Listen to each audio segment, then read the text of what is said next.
Yes, we talk about the first topic, that is land. Land is among the most important natural resources. अगर ज़मीन की बात की जाए तो लैंड हमारे नेचुरल रिसोर्सेज में सबसे ज़्यादा इम्पोर्टेंट है। कवर 30% करता है total area of earth surface को, and all parts of this small percentage are not habitable.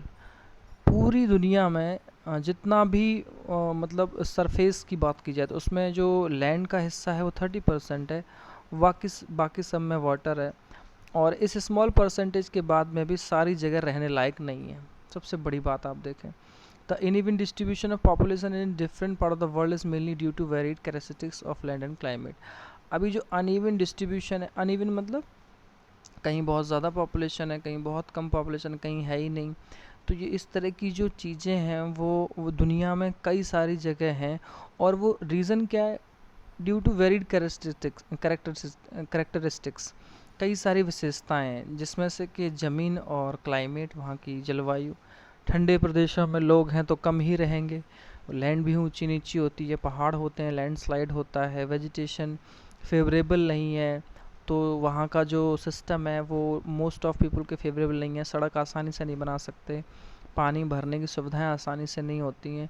ऐसी बहुत सारी चीज़ों से मिलकर ये सारी चीज़ें बनी हुई हैं, इसलिए वो अलग अलग है।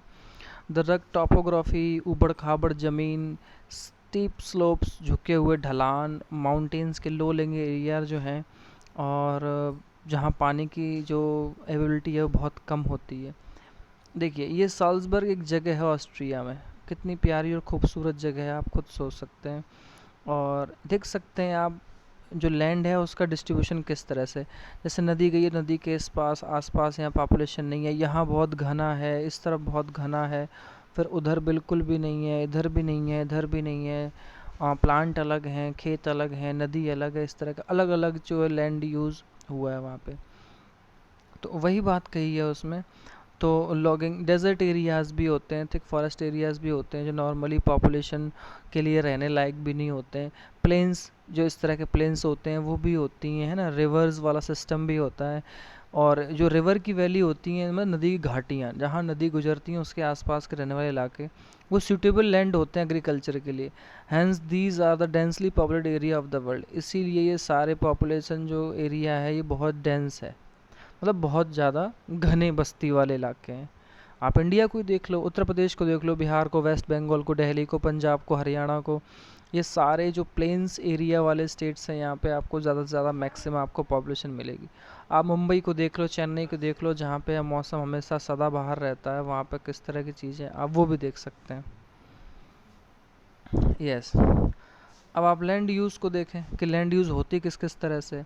Land is used for different purposes such as agriculture, forestry, mining, building houses, road, setting of industries. ज़मीन पे ही सारी चीज़ करेंगे हम लोग, जंगल भी होंगे, खेती भी होगी, हाउस बनाने होंगे, रोड्स बनाने होंगे, फैक्ट्री लगानी है, कुछ भी लगाना है। इसको हम कॉमनली टर्म यूज़ क्या यूज़ करते हैं? लैंड यूज़, मतलब उपभोग वाली ज़मीन जिसको हम यूज़ कर रहे हैं। Can you list of the different way in which Mambas and Peters family use their land? क्या आप ऐसी बहुत, सॉरी, माम्बा और पीटर्स की कहानी का यहाँ पे कोई मतलब नहीं है, इस लाइन को आप छोड़िए। Okay, the use of land is determined by physical factors such as topography, soil, climate, minerals and availability of water.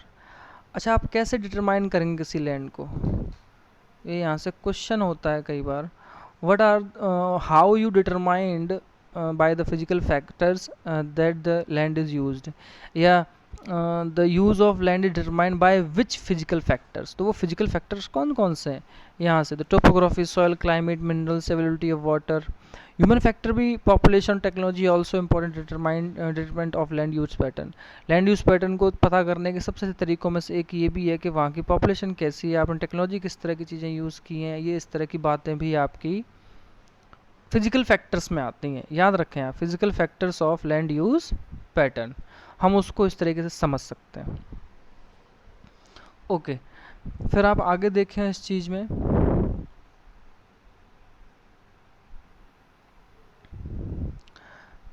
Land can also be classified on the basis of ownership. ज़मीन को हम ownership यानी मालिकाना हक के base पे भी बांट सकते हैं। प्राइवेट लैंड और कम्युनिटी लैंड। कम्युनिटी लैंड वो लैंड जिस पे के सभी लोगों का हक होता है, प्राइवेट जो अपनी अपनी खुद की सबकी होती है। प्राइवेट लैंड जो ओन्ड होती है वो इंडिविजुअल्स के जरिए होती है, मतलब एक किसी एक व्यक्ति के द्वारा। और जो कम्युनिटी लैंड होती है तो कम्युनिटी के तौर पे कॉमनली यूज़ की जाती है, जैसे फ्रूट्स नट्स वगैरह मेडिकल हब्स के लिए, और इन सारी चीज़ों को कॉमन प्रॉपर्टी रिसोर्सेज कहते हैं। तो ये भी एक क्वेश्चन का यहाँ से आपको आंसर मिला इस तरह से। People and their demands are ever growing but the availability of land is limited। Demand जो हर चीज़ की बढ़ती जा रही है बट लैंड तो लिमिटेड है। जो क्वालिटी लैंड की है वो भी एक जगह से दूसरी जगह तक अलग है।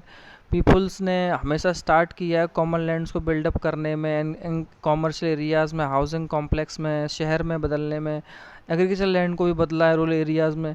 तो जो चेंजेस हैं लैंड यूज़ पैटर्न के वो रिफ्लेक्ट कर रहे हैं कल्चरल चेंज की हमारी सोसाइटी में। जैसे लैंड डिग्रेडेशन हो रहा है, भूमि जो है का जो कटाव बहुत ज़्यादा हो रहा है, लैंडस्लाइड हो रहे हैं, बड़े बड़े जो पहाड़ होते हैं वो गिर रहे हैं, ज़मीन घिस रही है और धंस रही है, सॉइल इरोजन मिट्टी कटना, डेजर्टिफिकेशन मतलब जो ऊसर ज़मीन बनता, ये मेजर थ्रेट्स हैं एनवायरमेंटल चेंज में, क्योंकि हमने एक्सपेंशन किया है सिर्फ अपने यूज़ के लिए। कंस्ट्रक्शन एक्टिविटीज़ को हमने बहुत ज़्यादा बेलगाम किया है और एग्रीकल्चर एक्टिविटीज़ को भी किया है, जिसकी वजह से सारी चीज़ें होती जा रही हैं। ये छोटी सी चीज़ है, एग्जाम्पल है कि शुरुआत में गांव ऐसे थे, फिर टेक्नोलॉजी धीरे धीरे आने लगी, बदलाव हो गया, फिर बड़ा शहर बदला और आज इस तरह के हालात हैं। तो रैपिडली एक चेंज जो है लैंड यूज पैटर्न में ओवर टाइम टू टाइम इस तरह से होता जा रहा है। ग्लोसरी में जब आप आएंगे तो वेदरिंग एक आपको डिफाइन करने के लिए वर्ड आएगा जो ब्रेकिंग अप डिके और एक्सपोज रॉक्स का होता है, टेम्परेचर के जरिए चेंजेस होते हैं एक्शंस में, प्लांट्स में, एनिमल्स यूनिक एक्टिविटीज़ में, उसको वेदरिंग बोलते हैं। ठीक है, तो अब यहाँ बात आती है कंजर्वेशन ऑफ लैंड रिसोर्सेज की। आपको लैंड रिसोर्स को कंजर्व करने की कितनी ज़रूरत है, वो क्यों ज़रूरी है। ग्रोइंग पॉपुलेशन और उसकी जो ग्रोइंग डिमांड है वो बहुत बड़े पैमाने पे डिस्ट्रक्शंस ला रही हैं। फॉरेस्ट कवर जो है वो हटते जा रहे हैं, जो लैंड है वो भी जो है एक अपना ज़मीन खोती जा रही है, नेचुरल रिसोर्स हटते जा रहे हैं। तो जो प्रेजेंट रेट है डिग्रेडेशन का लैंड का, उसे चेक किया जाना चाहिए। अगर ये जंगलों का कटना और ये सारी चीज़ें रेगुलेटेड केमिकल पेस्टिसाइड्स पे और फर्टिलाइजर्स पे हमने रोक नहीं लगाए, चेक्स नहीं किए, ओवरग्रेजेंस को हमने उन पे चीज़ों को ध्यान नहीं दिया, तो ये चीज़ जो होंगी आपकी कंजर्व लैंड रिसोर्सेज के लिए फिर जो है आपके पास कुछ नहीं बचेगा। ज़रूरत है कि इन सारी चीज़ों को हमें कंजर्व करने की, मतलब बचाए रखने की, नहीं तो आप आने वाली पीढ़ी के लिए कुछ नहीं छोड़ पाएंगे। फिर बात आती है सॉइल की। लैंड के बाद thin layer of grainy substance covering the surface of the earth is called soil. ये इसका आंसर है। किस चीज़ का आंसर है? क्वेश्चन आता है what is soil. What is soil? जो पतली पतली लेयर होती है ऊपर से, जिसमें सब्सटेंस होते हैं दानेदार, जो ऊपरी सरफेस को कवर करते हैं, सरफेस, उसको हम सॉइल कहते हैं। ठीक है, it is closely link to the land. ये ज़मीन से बहुत ज़्यादा जुड़ा होता है क्योंकि ऊपर मिट्टी होती है, नीचे ज़मीन होती है। Land form determine the type of soil, और लैंड का बनना किस तरह से है वो टाइप ऑफ सॉइल पे भी डिपेंड करता है। सॉइल मेड होती है ऑर्गेनिक मैटर से, मिनरल से, वेदर्ड रॉक जो कि धरती पे पाए जाते हैं, उन सब चीज़ों से मिलकर मिट्टी बनी होती है। This happens through the process of weathering, और ये सब वेदरिंग की प्रोसेस से होता है, जो आपने अभी पढ़ा कि कितनी सारी चीज़ों का नष्ट होना, फिर एक्सपोज होना, रॉक का टेम्परेचर में बदलाव लाना, फिर एक्शन होते हैं प्लांट एनिमल एक्टिविटीज के जरिए, सारी चीज़ें हज़ारों सालों में डेवलप होती हैं।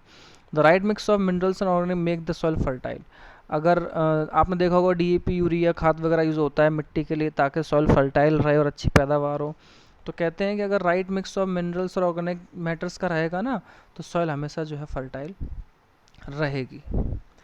ये लैंडस्लाइड की बात आई है, एक लैंडस्लाइड हुआ और पूरा शहर का शहर धंस गया। ऊपर से लैंडस्लाइड होता है और वो पूरी तबाही ले आता है। ये लैंडस्लाइड की छोटी छोटी कहानियाँ हैं यार, स्लोप पे इस तरह से रेनफॉल हो जाए या कोई चीज़ हो जाए तो वो नष्ट करती है वो सारी चीज़ों को। तो ये मतलब एक एग्ज़ाम्पल होते हैं, ये केस स्टडी है और ये मिटिगेशन मैकेनिज़्म है, छोटी छोटी चीज़ें हैं, इनको हम आज नहीं बनाए, मतलब आपको समझाएंगे। ये रिटेंशन वॉल है, ये पहाड़ों के इधर इसको जो बनाया गया ताकि ऊपर से मिट्टी इधर धंस के गिरे नहीं और सड़कें जो है सेफ़ रहें। तो ये इस तरह से इंसान ने हर चीज़ों को जो है नुकसान ही पहुंचाया है। ये फिगर है आपका सॉइल प्रोफाइल, ये आपको अपने में ड्रॉ करना है। ड्रॉ इन नोटबुक फिगर 2.3 ये आपको ड्रॉ करना है। फिर आपको फैक्टर्स ऑफ सॉइल फॉर्मेशन, जो ऊपर के ये वाले जो छोटे छोटे टॉपिक अभी रह गए हैं आपके लैंडस्लाइड के बाद नीचे वाला, ये हम कल की क्लास में आपके लिए इसको डिस्कस करेंगे। So still then take care, bye bye.